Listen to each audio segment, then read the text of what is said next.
Rather than wasting 1,000 words on my credentials, I thought I'd start with a picture that I made. Actually, my wife Laura pressed the shutter release for this one. She's a much better photographer, but she doesn't like public speaking, so I'll be doing the talking here. So Laura was out on a rock with a couple of assistants holding umbrellas so the camera didn't get soaked. The rock was out in the sea. Some other assistants with towels, and the client were on the rock next to Chandra, who's the model that you can see. They were just out of the frame to the right.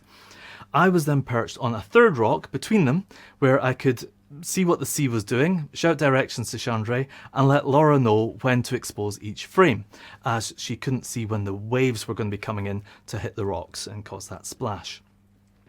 This was all part of a commission for a hotel chain who were opening a new spa.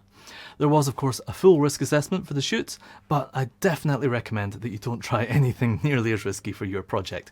This is more an example of one of the many places that a career in photography could take you. Hi, I'm Martin, and welcome to our Higher Photography course.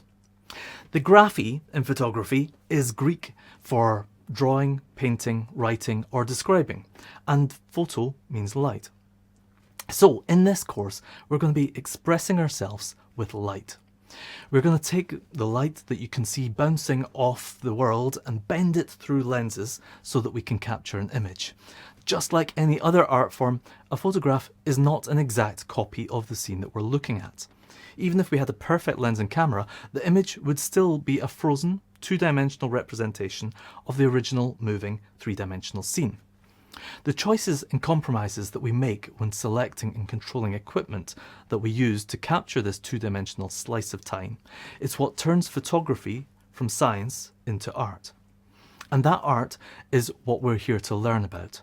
How you can represent your personal thoughts and ideas visually through photography.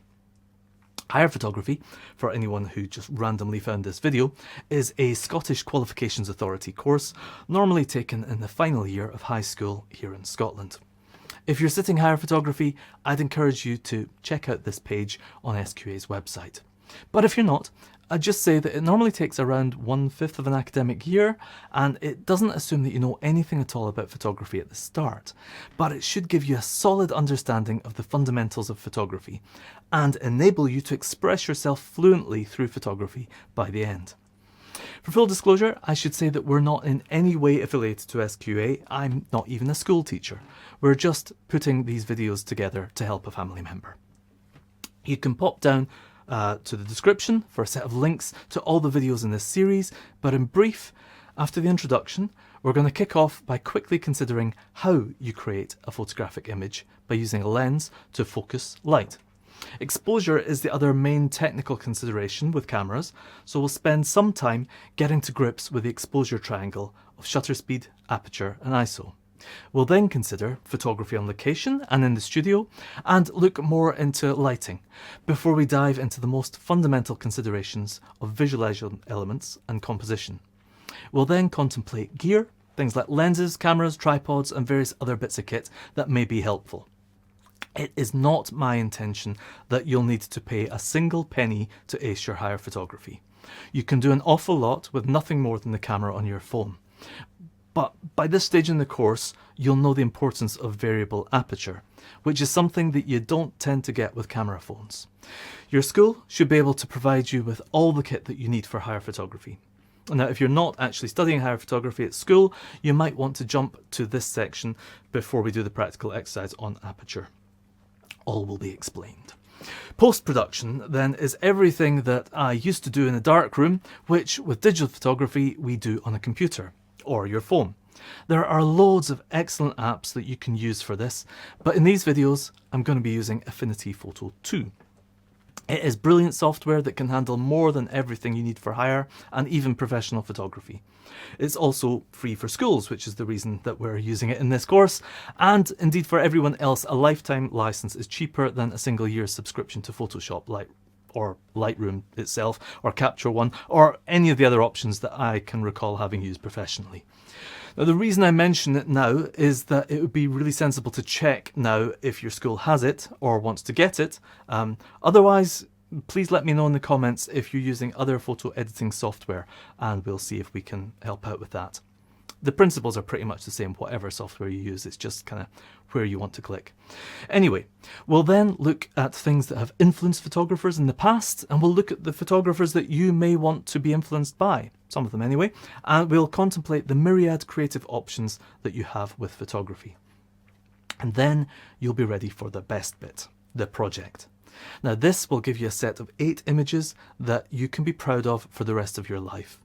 I studied photography in my 6th year, way back last century, before higher photography was even invented, but I still like to have a look at my Scott Vic module portfolio every few years. I might even share them with you in the project video. So finally, we'll round up the course with a little exam prep.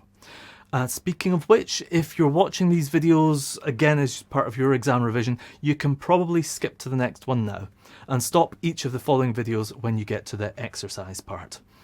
Because at the end of each video, I'm going to set you off on an exercise. I would thoroughly recommend that you complete it to let the concepts sink in and to demonstrate to yourself that you understand each of the key concepts from each video. If it's the night before the exam though, you probably want to skip the exercises. So, for today's exercise, I want you to take whatever camera you have. Your phone is perfect for this. You can use it in full auto mode. Your mission is to choose a single word that represents a feeling or an idea. It could be energy, it could be old, it could be cold or joy or any other word. Then go and create 8 photos that communicate your chosen word. Don't think about settings, think only about what you see, what you're going to include in your frame and the story that you're trying to tell. The goal here isn't to create a masterpiece, it's to begin the practice of thinking like a photographer. It's to start a conversation using nothing but light as your language. Now, to make the exercise even more valuable, please write down as you go or at the end some reflections on the process. Particularly anything that went well, anything that you enjoyed, and also any areas where you struggle to express your thoughts in the photos, or where they just didn't come out as you expected, maybe better, maybe worse. Let's save these notes somewhere safe, as we're going to need them again later on in the course. Right, off you go.